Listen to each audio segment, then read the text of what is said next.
I wanted to raise this moment.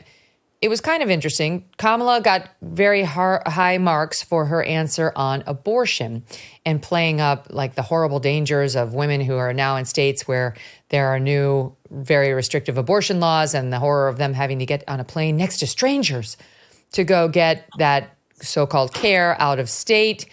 And she had a line in there which got a big reaction from a nurse who was on two-way with Mark Halperin this morning. Here's what Kamala said first.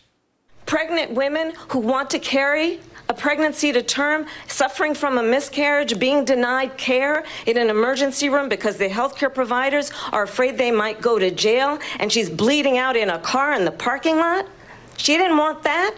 Her husband didn't want that. Watch this, the reaction.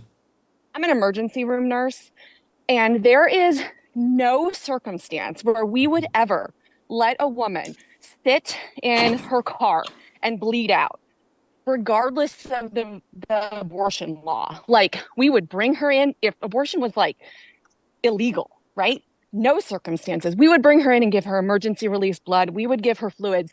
And the fact that she so blatantly gave such disgusting medical misinformation, like, just turned me off to her.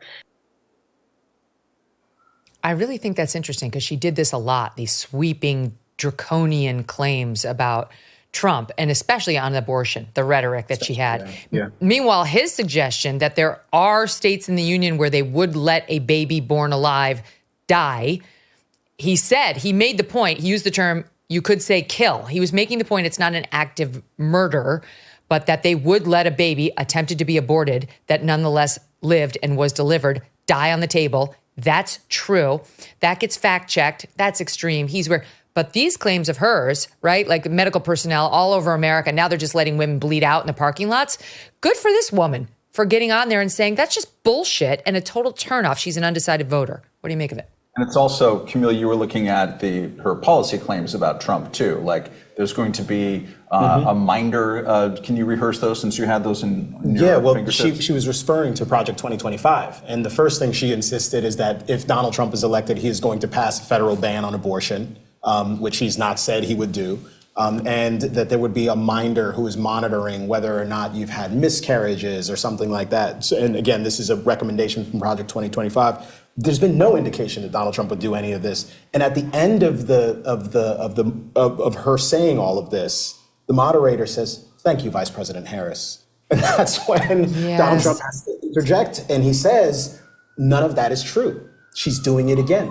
Those are false statements." And again, it is unfair when you're in a circumstance where the moderators are not willing to fact check your opponent. They're not willing to push back.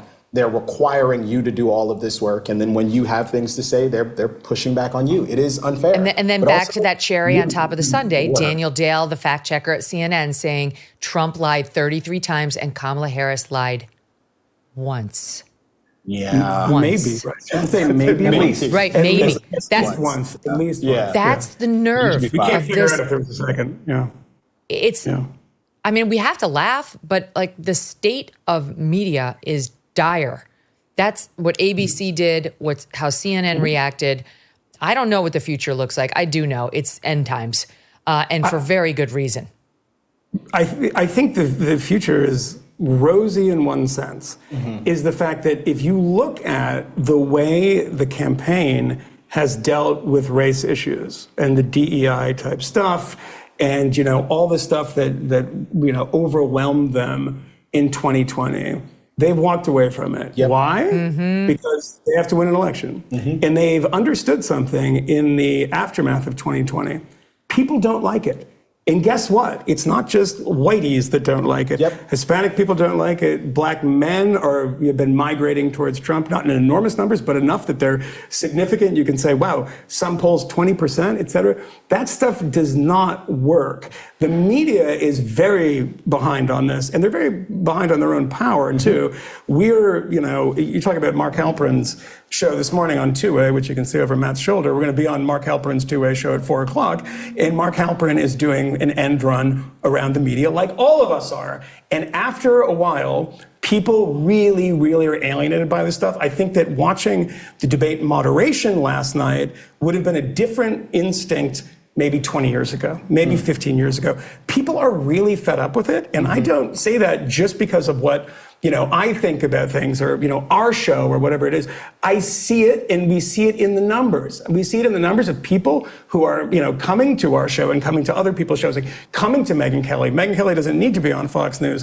Glenn Beck doesn't need to be on Fox News. Tucker Carlson doesn't need to be on Fox News. That is an interesting shift for everyone, right?